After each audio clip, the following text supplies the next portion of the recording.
masalahnya ini saya kira perlu ada perhatian kita juga untuk dalam tanda kutip itu memberikan, ya walaupun bukan proteksi penuh bagaimana ya, tapi dengan apa ya, soft katakanlah ya, soft protectionism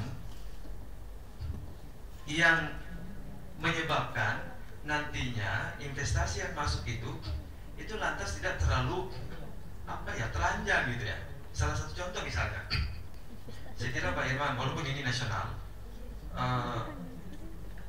Danamon kan itu punya Singapura. Danamon itu bisa masuk sampai ke Toraja, bisa masuk sampai ke Maros, ke Goa, di mana lah gitu. Nah, tetapi sebaliknya BNI kita, Bank BNI kita, Bank Mandiri kita yang ada di Singapura itu hanya dibatasi di tempat-tempat tertentu. Ya di kota juga di pusat-pusat tertentu, tapi terbatas. Nah sama juga misalnya CIMB itu bisa masuk ke Sidrap, pokoknya mana-mana lah itu, ke Jember, apa seluruh Indonesia. Tapi kemudian bahkan di Malaysia BNI itu belum punya bank.